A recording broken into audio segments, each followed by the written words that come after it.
गर्गाचार्य जी कौन के पुरोहित हैं? यादवों के पुरोहित हैं, अर्थात वसुदेव जी के पुरोहित हैं।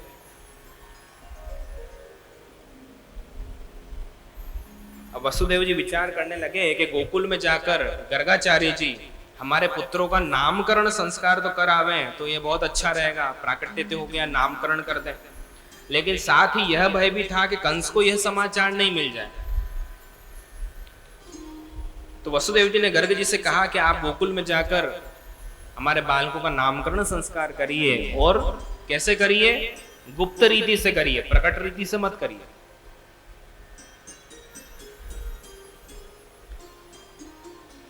वे गए हैं श्रीमद गोकुल नंदराय जी से मिले हैं और कहा है कि मैं यदुवंशियों का आचार्य हूं, विशेषकर मैं वसुदेव जी का घर का पंडित हूं, और आपको शायद मालूम हुआ कि कंस के मन में यह संशय तो कहीं ना कहीं है कि ठाकुर है तो व्रज में, क्योंकि आठवां बालक कन्या तो नहीं हो सकती थी, इसलिए कंस सोचता है कि ऐसा तो नहीं वसुदेव जी ने आठवां पुत्र गोकुल भेज दिया। तो अब यदि मैं आपके पुत्रों का नामकरण करूंगा तो कंस का यह संशय जो उसके मन में है, यह एक संशय जो उसके मन में है वह बलवती हो जाएगी, यह शंका भी कि हो ना हो यही बालक है। क्योंकि वसुदेव जी के घर के पुरोहित, वसुदेव जी के पुरोहित नंदराय जी के बच्चों का नामकरण करने क्यों आए? वो कह रहे हैं, नंद जी कह रहे हैं, जब किसी को खबर ही नहीं लगेगी तो कंस को कैसे पता लगेगा, हम गुप्त रीत से करेंगे। गर्गाचार्य जी बोलते हैं, यही तो बात है, आप जो उत्सव मनाते हो इतने धूमधाम से मनाते हो कि प्रत्येक कार्य आप धूमधाम से करते हो। लाला का जन्मोत्सव मनाया तो धूमधाम से, आगे देखो तो पूतना आ गई, फिर धूमधाम किया तो वहां पर तृणावर्त आ गया, शकट भंजन लीला आदि हुई। यदि नामकरण संस्कार भी अगर आप धूमधाम से करोगे तो इस भीड़ में कंस का कोई ना कोई राक्षस जरूर आएगा, आपके पुत्र का जीवन संकट में पड़ सकता है। तो गर्ग जी श्रीमद गोकुल आए, नंद बाबा ने उनका सत्कार करके आपस में वार्तालाप हो रहा है।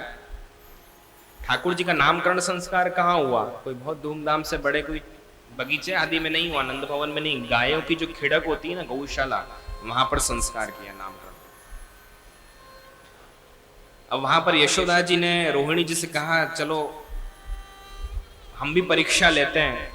उन्होंने क्या किया कि यशोदा जी ने तो गोदी में कौन को बिठा लिए, घूंघटा ओढ़कर बैठ गई ये दोनों, और यशोदा जी की गोदी में तो दाऊ जी विराजमान हो गए और रोहिणी जी की गोदी में ठाकुर जी विराजमान हो गए। अब गर्ग जी भी साक्षात हैं, आप क्या कह रहे हैं? उंगली के इशारे से कहा है कि अयम रोहिणी पुत्र हो, जो यशोदा जी की गोदी में बैठे हैं ये रोहिणी नंदन है, ये रोहिणी जी के पुत्र हैं। रमयन सुरदो गुणैहि आख्यास्यते राम इति बलाधिक्याद बलम विदुः। ये रोहिणी नंदन है इसलिए इनका नाम रोहिणेय होगा, इनमें बल बहुत अधिक होगा, ये हृदय में रमण भी करेंगे, अतः इनका नाम क्या होगा? बलराम। एक नाम इनका संकर्षण भी होगा।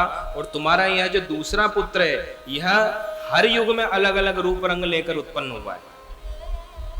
सतयुग में शुक्ल वर्ण का था, श्वेत वर्ण का, त्रेता में यह रक्तपीत वर्ण का था, द्वापर युग में श्याम वर्ण का है, अतः इसका नाम श्याम वर्ण का है, इसलिए इनका नाम क्या होगा?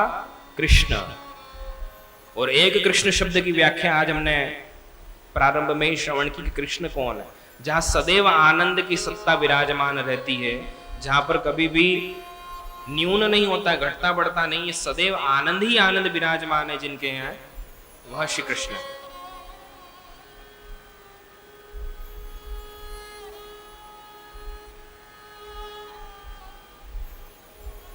और मैं इनके क्या क्या नाम गिनाऊं? कारण के गुण कर्मानुरूपाणि तान्य हम वेदनो जना। गुण कर्म और रूप के आधार पर तो इनके अनेकों नाम है।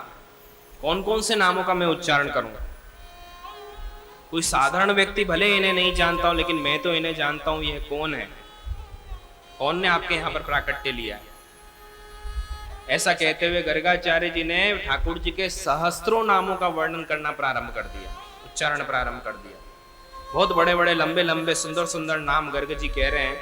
अंत में गर्ग जी ने बधाई प्राप्त की आनंद बाबा से और विदा हुए। देखो